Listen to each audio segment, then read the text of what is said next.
Welcome. We're delighted that you're all here for our talk. And I will let James Cahill, who is here to speak at Seb Patane, actually do a proper introduction.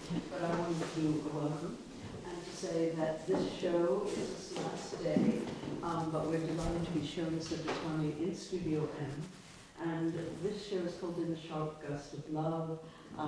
It's been very, very special having it here in Studio M. And this is a chance for Seb to discuss with James and kind of illuminate more around what it is that has motivated him in his work. So enjoy. Thank you. Thanks very much, Maureen. Great to see you all here this afternoon on this final afternoon of the exhibition. Really great to be here. And we'll launch straight into a chat, I think, about Seb's work, Seb's latest work, and maybe some of our shared interests as well. So Seb is an artist and a music producer based in London. Born in Catania, Sicily, he moved to London in 1992, studied at Chelsea and Central St Martin's colleges and then Goldsmiths. Seb's practice involves installation, drawing, collage, adopted found imagery, as you can obviously see from this show today, found objects, but also sound, video, performance, and text. So truly multimedia, and that's something I'm sure we'll come back to and think about further. He's also working on a parallel, ongoing, I think I'm right in saying, solo music project under the moniker Fog School, and his music is published through MFZ Records. And this show is the latest in a whole sequence throughout his career of shows in galleries and museums throughout Europe and internationally. But really the main thing to say today, Seb, is congratulations on this show today, on this exhibition, because it feels so layered and clever and funny, but with this darker undercurrent, I think. There's a sort of weirdness or a darkness, which I feel is there ever so slightly in the title you've given it, this title, In the Sharp Gust of Love, this sense of sharpness or something, a little bit kind of, a sense of something that hurts. But I thought maybe you could tell us a bit about that title and how you came upon it and what it means. Sure. I mean, it's a line from a Susie and the Banshees song, The Last Beat of My Heart, which I've been obsessed about for a while. I did also like a version with Folk School of the track. So I have things that sort of like are in my orbit that sort of stay for a while and I sort of keep going back to. So it sort of makes sense to use the line. You are quite right. There is something about the title which has an edge somehow, I hope. I wanted something that described a sense of pathos and also a sense of drama, just because I sort of like, I didn't want to sort of hide behind anything that was too cool, and I just thought like I want to kind of go for it for this show. But also I wanted to use a word. I wanted something that had the word love, which I see as quite ambiguous, in a way that obviously love has a lot of positive connotations, but it can also have sort of like very painful connotations and sort of like, a painful love, the lack of love, the loss of love. So I like the fact that you can see from different angles. And also because I wanted to somehow, not challenge, because that's not my aim, but talk a bit about the idea of queer joy, which I've been sort of trying to understand in the last few years, and which I'm quite skeptical about. So I wanted to address the idea of sort of like love and good feelings, but also try and hint at stuff that is not so straightforward. Yeah, that's lovely. I do sort of sense that element of longing and the pain that comes with love all through your work. Your work going back a long way. But what you were saying about joy as well makes me think especially of this. I mean, there are essentially two groups of work, I think, in this show. We have the Edwardian, Victorian drawings, which we'll come on to for sure. But there's this other body of work, these screen prints, which really, to me, embody what you were just talking about in terms of a certain sort of queer joy and other things besides, these men as angels. Could you tell us a little bit about these and how they came about? Yes, it's quite a long explanation, and I'm going to try and be short. these are screenshots from dating apps like Tinder and Grindr and Scruff, that kind of stuff, which are apps that I use. So I'm a user that got profiles on this. So I'm directly invested with this material. So I think it was around 2018, 2019, I started seeing recurring images on profiles of these guys posing in front of angel wings. And this could have been murals painted on walls or even sculptures all around the world. And they kept coming, through my feed. And I can't actually remember how, but I sort of started taking screenshots of them. I mean, I collect stuff for my work. This is what I do. Like a lot of artists, I sort of like gather stuff that I know that I can use later for work. So I think it was instinctive that I would do that. So I started taking them, and I soon had hundreds.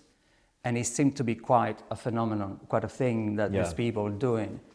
And I was trying to understand what I liked about them, if I liked them as well. So there was something that...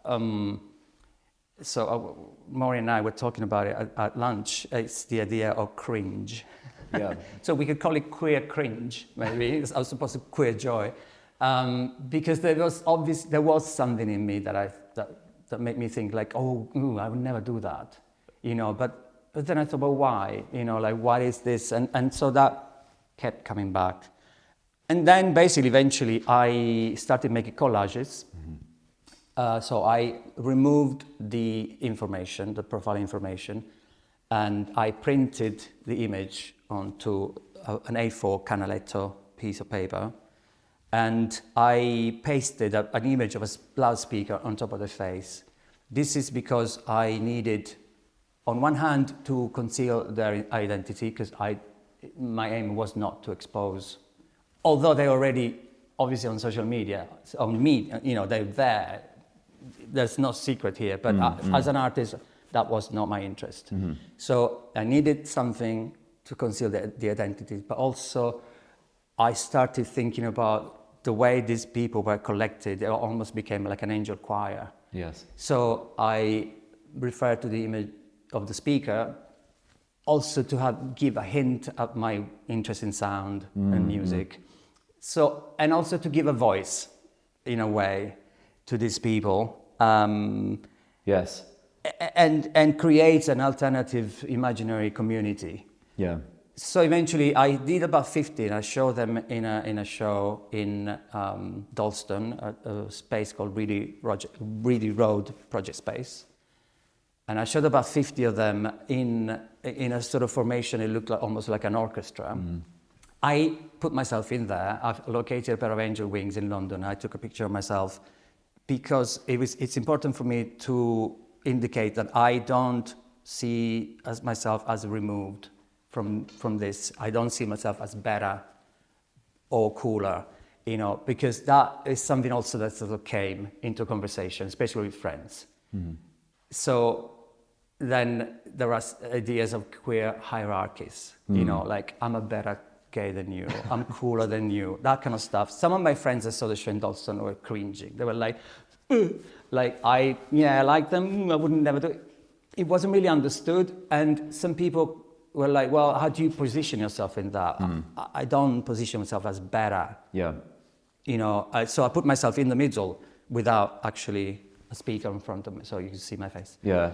But anyway, well, it's very interesting. I was just going to say that you originally thought, oh, that's something I would never do. I did. But then I'm not going to lie. But yeah, but I'm always very suspicious of when people say things like, I would never go to that bar. Right. Because that's, I go to Dalston, I don't go to Soho. All that kind of things really annoy me. Mm-hmm. So I'm a bit interested in that anyway. Mm-hmm. And so I was even asking my friends, like, well, why do you think these people cringe you out? So that started, and you and I were talking about idea of queer hierarchies, didn't we? But then to finish answering, I kept making these collages, and the idea of the speaker was validated in a way by reading a book by Kit McIntosh called Neon Screams, where he talks, it's about a book about music. He talks about the Autotune, literally as a tool to distort voices, which in my music is something I'm quite interested in. And he talks about Autotune being a tool for the future in terms of how it turns people into cyborgs, futuristic cyborgs. And I thought that was great. And I thought, yes, this is about transformation. It's about making people stronger somehow. I mean, he talks mostly about things like, Jamaican dancehall and bashment and trap and drill, and how people that make that kind of music are empowered by Autotune. So the way I work, sometimes I do something and then I stumble across something like a piece of writing later that actually validates what I'm doing. Yeah. It's a bit like, I guess Victor Bergen used to say, the artist makes the work and then the writer consecrates it. Yes. I mean, in a way, this is why you're here, because you're validating. You're giving me validation by being... I'm like the auto-tuning device. You're my auto-tune. But I actually think I like this metaphor of auto-tune a lot, because it speaks to something in this series which has to do with the fact that there's a sort of artifice, or like you say, this cringe element, this naffness, the fact that these guys are sort of... There's a tongue-in-cheek element. They're transfiguring themselves into angels, but it's kind of a joke as well. Their body is still the same. If sometimes it's kind of like a really sort of like ripped body, other times less so. And it's quite funny that in the series sometimes it's quite ordinary sort of. But in that moment there is a performance happening. Absolutely. So there is their own performance. Everybody's having a different interaction with the wings. Yeah. So some of them, like this guy is like a heroic pose. Other people are much more mundane, and some playful, people grab at their crotches. So that democratic way that social media can allow people to be performative can also be debatable, but also very interesting. So because I'm interested in performance, I think these for me were just the right thing to work on. Sure. Again, not many people really got it, and I was a bit skeptical of the medium. That's why I eventually did this. So I added a different dimension to these pieces by screen printing them onto these close patterns, which I've been having for years and I've used before in my work. So they're almost like ready-made abstractions. Yes. Yeah. But because they are also like traditionally, conventionally feminine sort of like items, let's call them, I guess by making the juxtaposition that becomes, things and, roles become a little bit more blurred. So I thought it was an interesting way of combining. I agree, and I mean, formally it does something very powerful to the image, but I suppose also it just brings me back to this idea of conforming to a pattern. You have this kind of pattern or paradigm or grid or whatever it is, and there's this idea, again, which takes me back to Autotune, of trying to sort of conform to a standard, to make something conform and sort of resonate at the right frequency, which is what Autotune is about. But often, the funny thing in the media or whatever is where people have used Autotune, but it's obvious and they get found out, or it hasn't quite worked, or it sounds synthetic. And also it's very much hated as a tool. And this guy really puts it so beautifully, and very poetically, and in some ways I don't actually agree with some of the things he describes, but like I love an underdog. I love when somebody talks about something that is universally disliked. Yeah. Because Autotune it's abused in many ways, but in a lot of ways it's used in an amazingly creative way. Yeah. So it's the transformation aspect that I guess also referred to the drawings.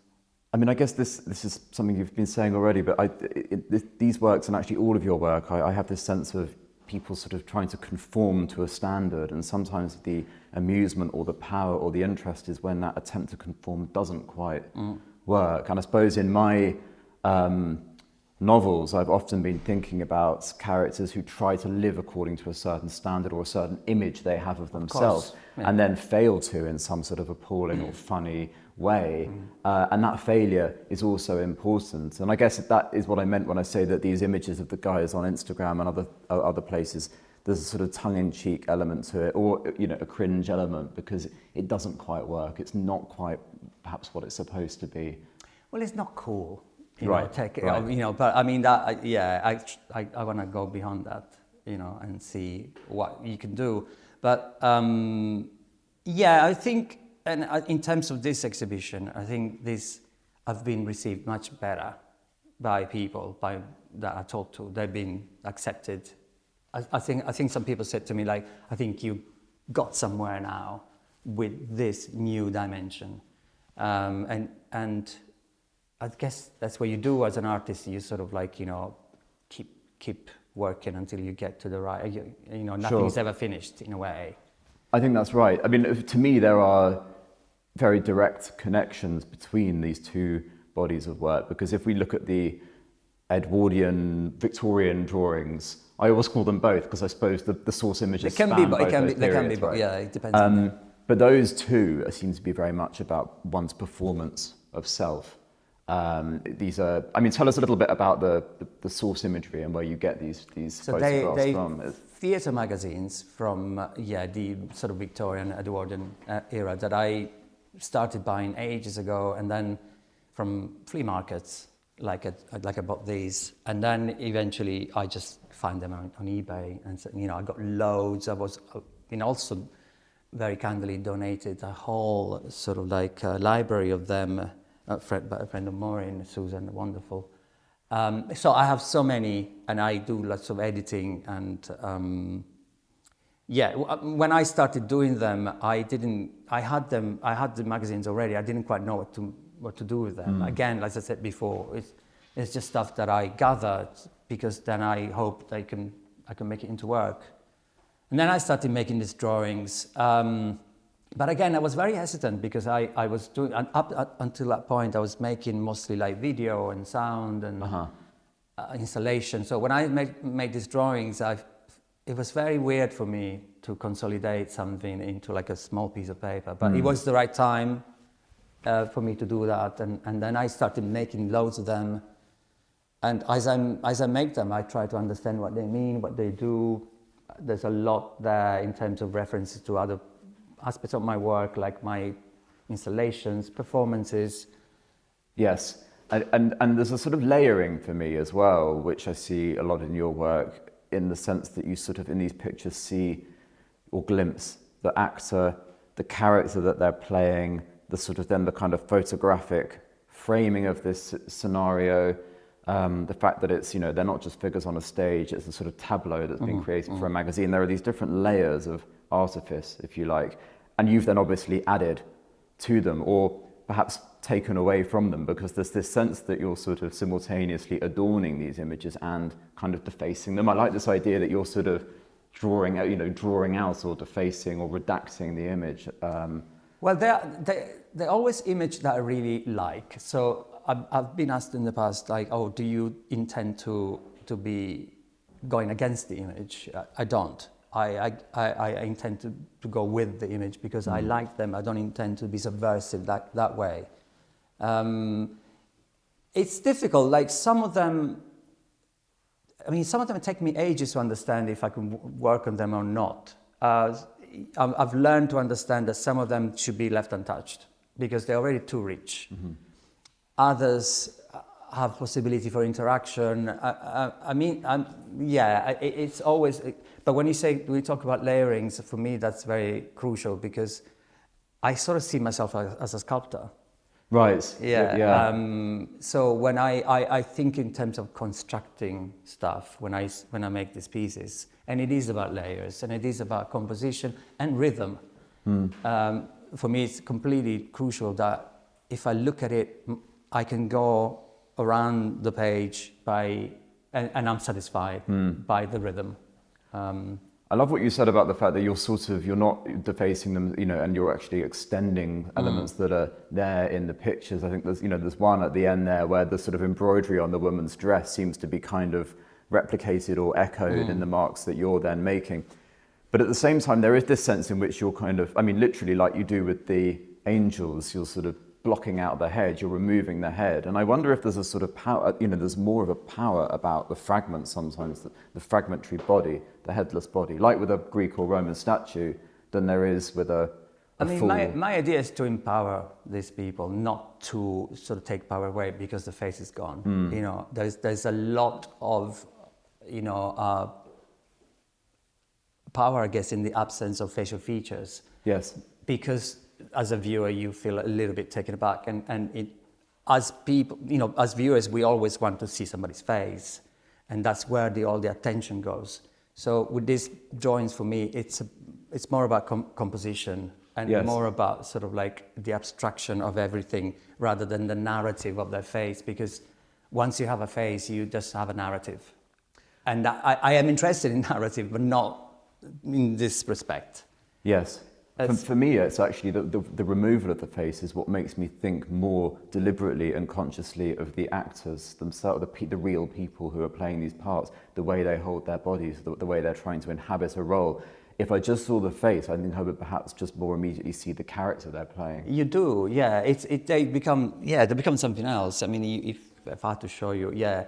I mean, one thing that you said about the parallel between the angels and those drawings and the poses, let's not forget that those, you know, that was a time where photography, well, obviously, in a technological way, was more challenging. Mm-hmm. So these people had to hold this pose for a long time. Yes. For them to be photographed. So I love that some of these poses are actually a little clumsy, and they're a little bit sort of like, you know, almost like suffered. Absolutely. So I select them for that as well. So there's a lot of goes in the editing. Like almost like 50% of the work is editing what picture needs to happen. And then it takes me ages. Like I would just look at one drawing for the whole afternoon, trying to understand what I need to do with it. And then when I start working on them, sometimes I just spend the whole day and all I've done is like a little dot in the corner, because it's really, really important for me. Whether that comes across, I don't know. It doesn't have to. Maybe it's better that it doesn't. But again, it's about composition and not the story, original story. And I think this idea of the slight clumsiness of the pose is a really striking one. And I see that in all of these drawings. And I think it's something, again, that I've thought about frequently in my own work. So in my second novel, The Violet Hour, which is out in February, so in a couple of months, I have a main character who's an artist and is deeply conscious, sort of obsessively conscious of how he looks, how he sounds, what people think of him, his profile, his image, his reputation. Now, we're all a bit like this, but you know, this guy to an obsessive degree. So when he's filmed, he has another artist come and make a video about him, which he thinks is going to be a great thing. It's going to be his life story, him at home. But it begins very quickly to feel like a sort of imprisoning situation, a trap, because the moment he sees the red light flashing on the camera, something changes in his body that makes him sort of adopt a pose that he can't help, and he knows he's doing it. And I do think at some level, everyone lives like this to some extent. You know, the moment you walk out the door in the morning, there's an element of playing yourself going on. And I think that these drawings are sort of a hyperbolic version of that. You know, at a much subtler level, they speak to something that we all do the whole time. But in that sense, it feels like I am pushing that red light, as you call it, onto those drawings. So that's my role in that. Whereas with the angels, the wings are the red light. Like these people feel like they need to interact with a found piece of art and create their own work and create their own otherworldly being version of themselves, you know. So it's interesting, the red light.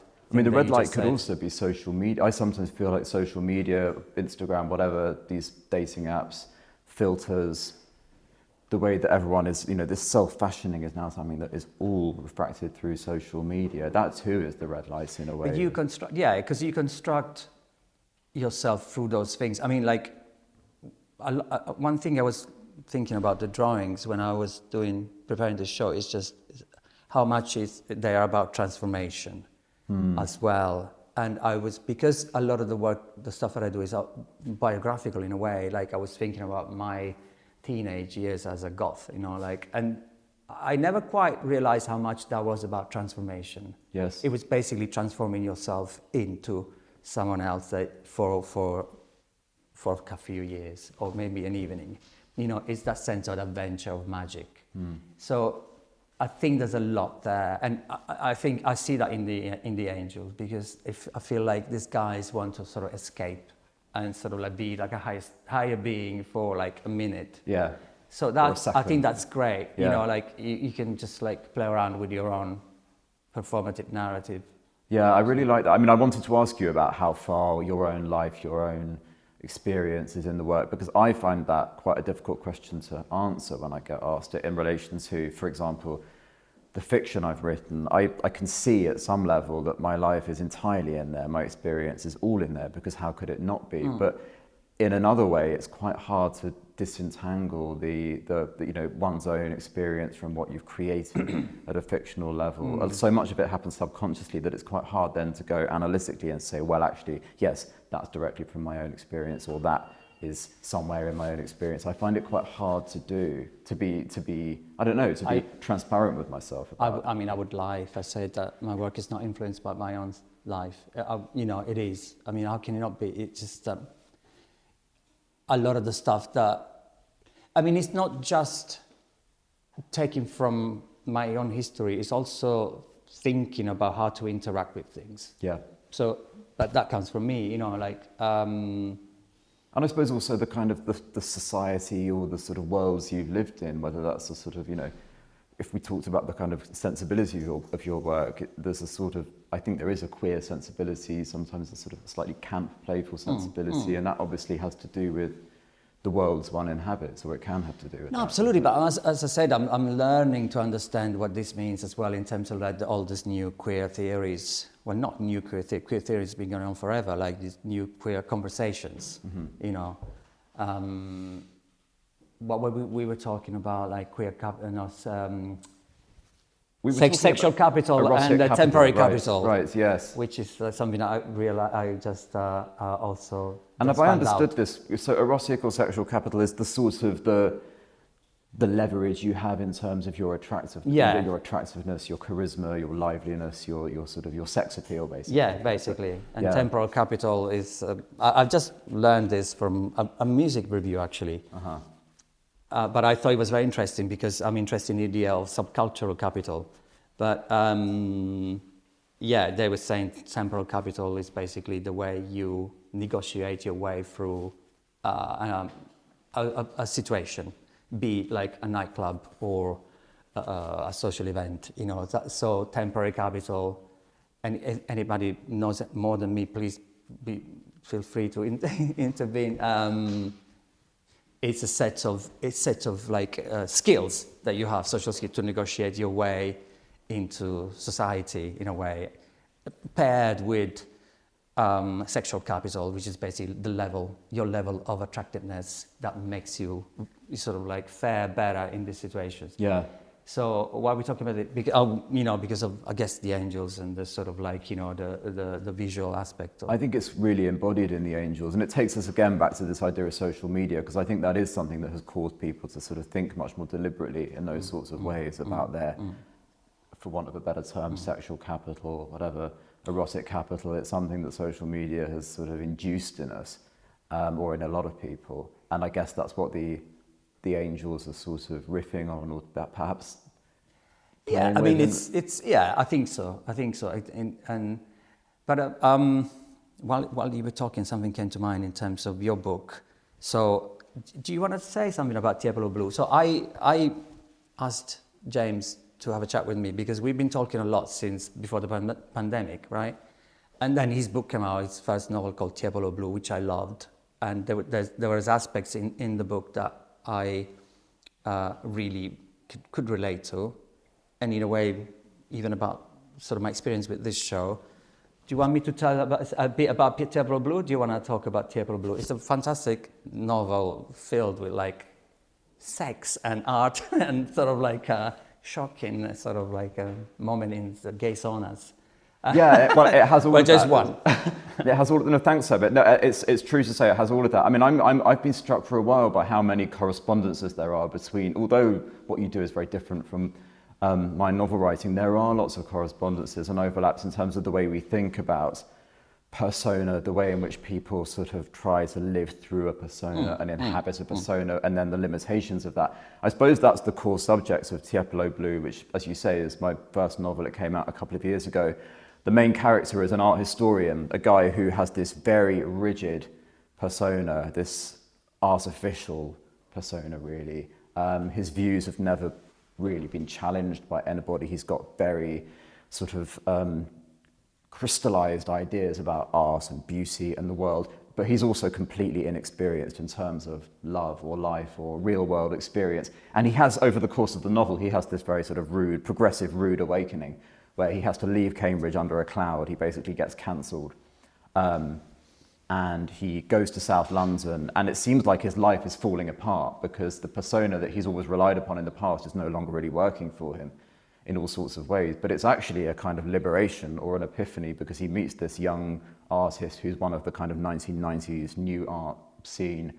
And this guy really draws him out of himself in all sorts of ways, erotically, psychologically. So he has this kind of midlife awakening, which is also a catastrophe. But like I say, it all has to do with how far can you live by a paradigm anymore, you know, as your life goes on. Some people really will retreat into the paradigm because it's what else are you going to do? And, you know, your identity is what you are.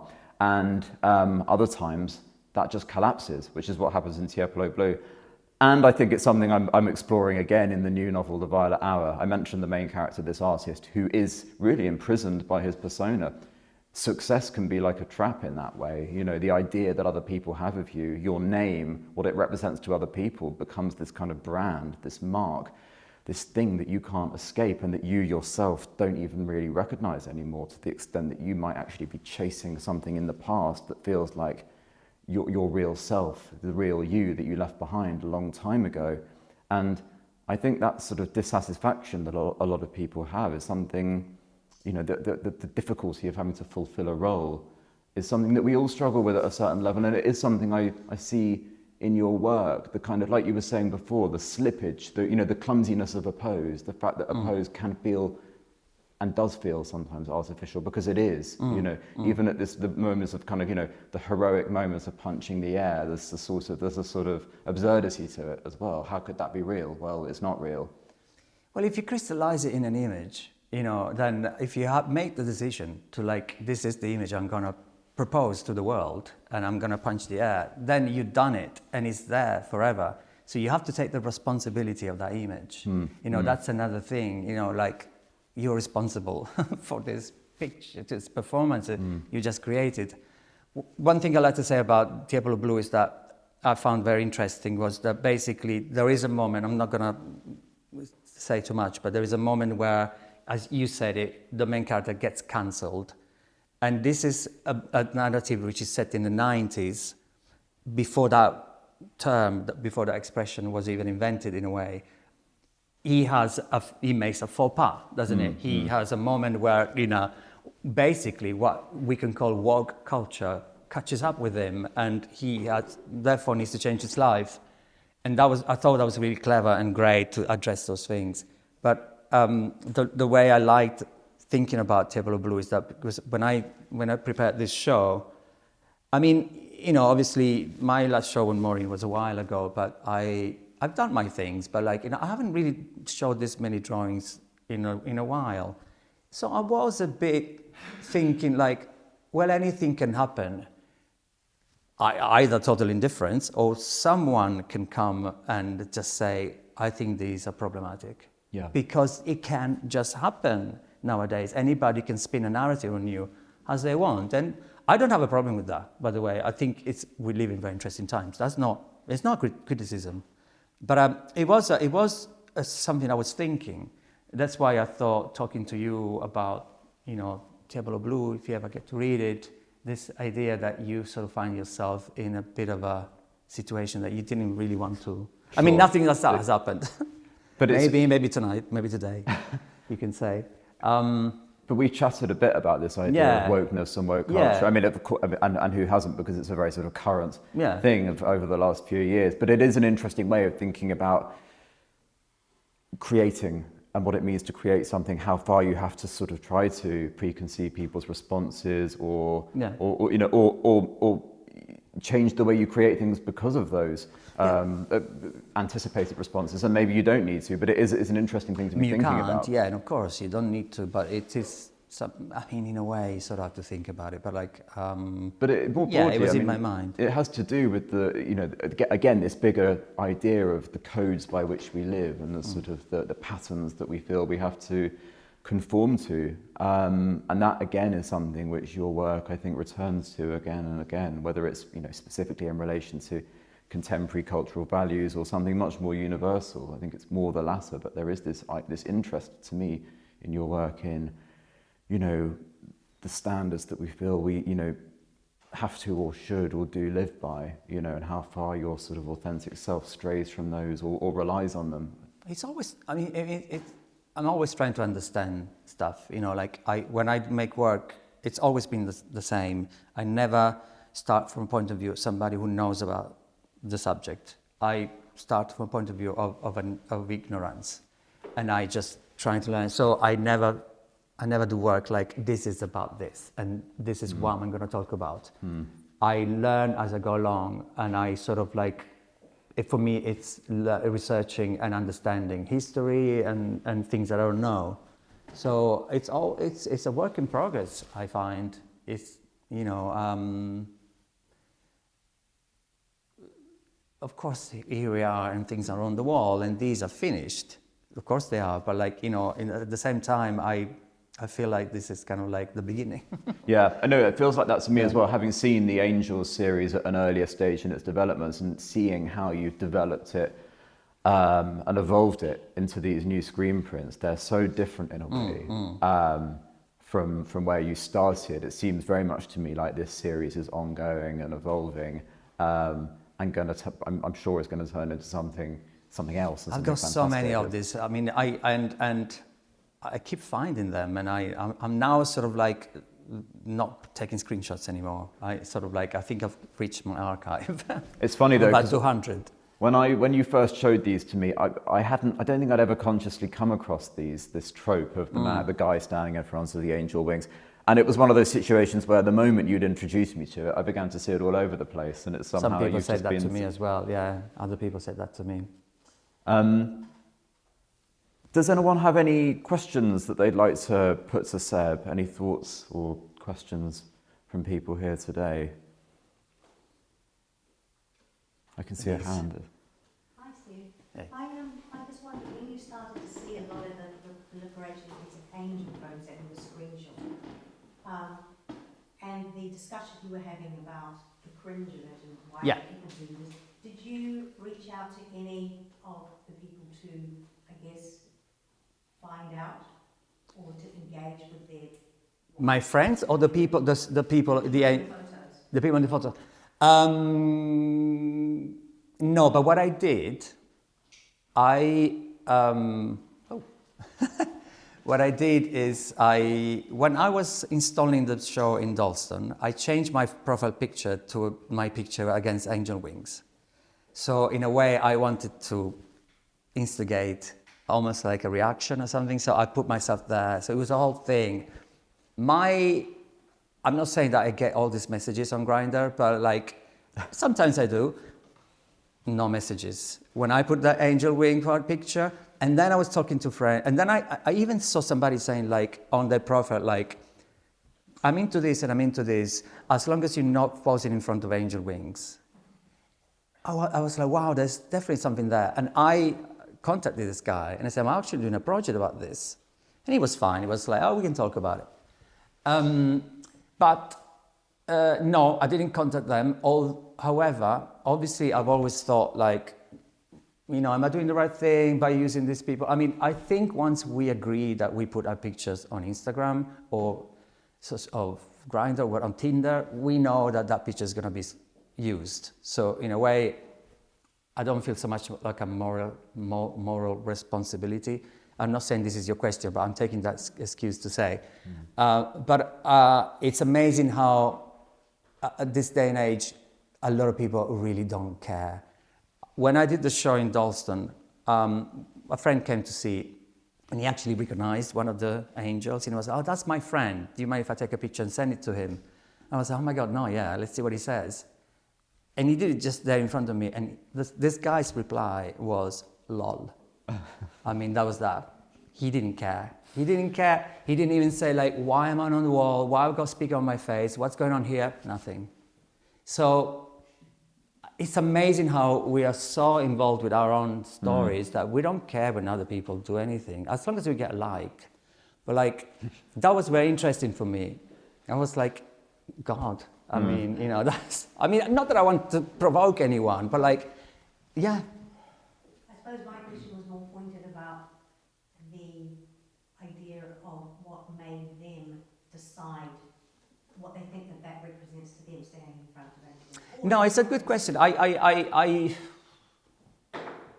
guess I need to. Some friends actually send me their own angel pictures when they know. Maybe I should ask them. I haven't actually done it. I think it's quite arbitrary. You just see it and you just do it. Yeah, but it's a good point. I never really. So friends, when they saw the show, they were like, "Oh, I got one. I send it to you." But actually, you're right. I never said, like, why did you do that? Can you tell me what you felt or whatever? No, I never did that. Maybe I should. Yeah.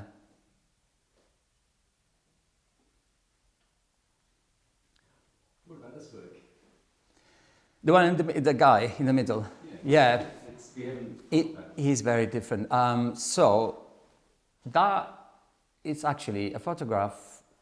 If you take away the flowers and the biro intervention in the middle, that's a photograph from my first show with Maureen in 2006.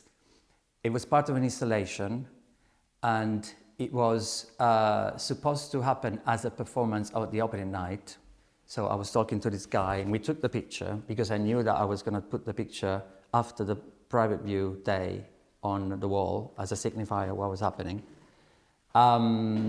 He sort of decided I felt uncomfortable just a couple of days before the opening, so he didn't want to do it anymore. And I was happy with that. I was like, you know what, that's fine.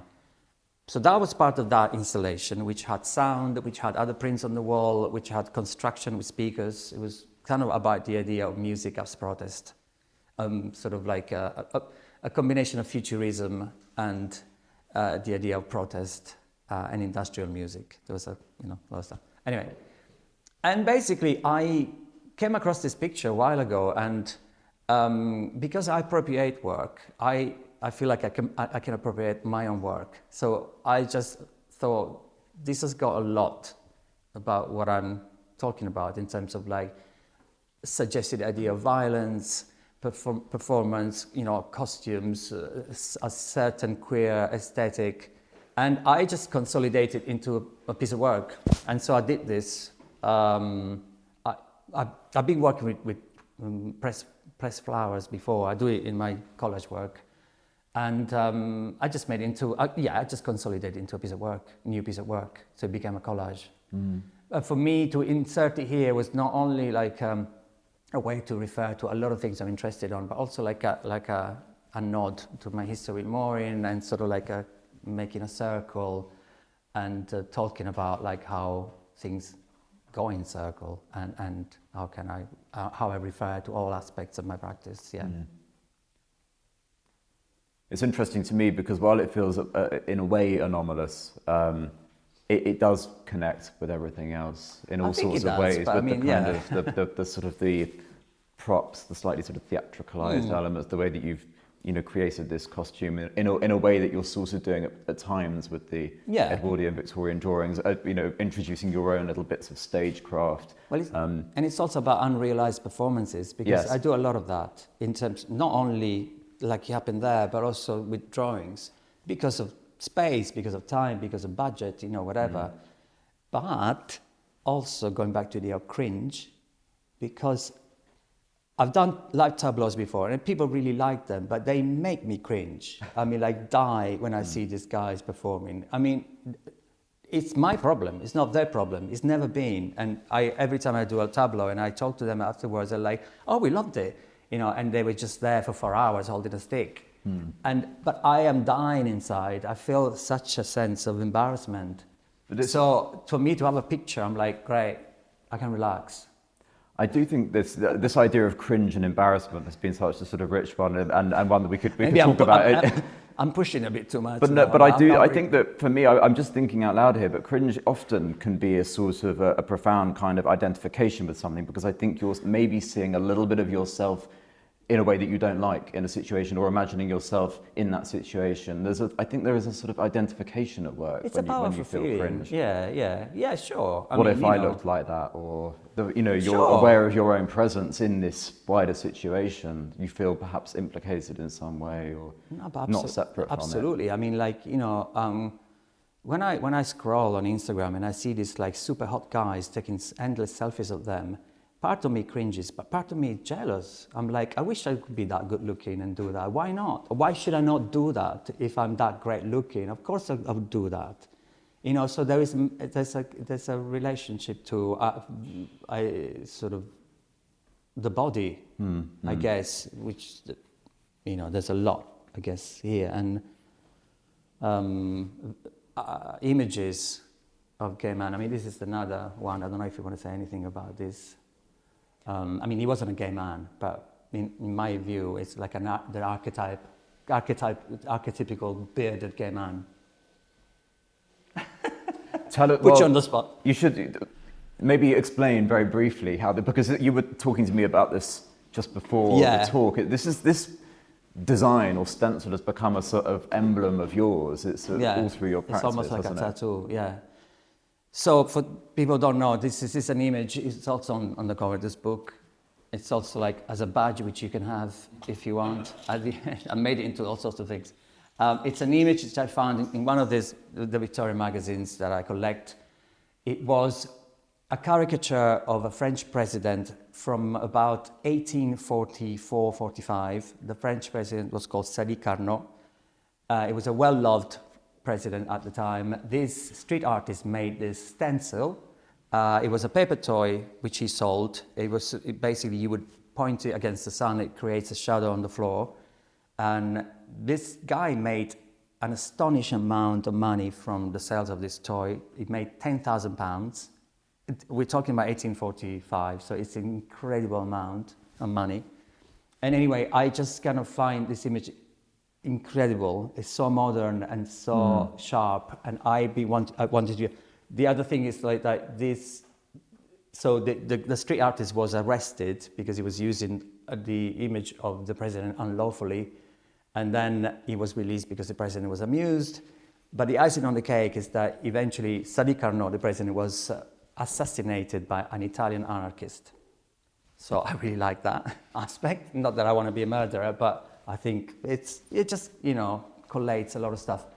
And since finding this image, I've been using it almost like a tattoo in my work. And somebody actually made a tattoo. A guy in LA saw one of my shows and he made a tattoo out of it, and they wrote to me on Instagram. He did it on his arm.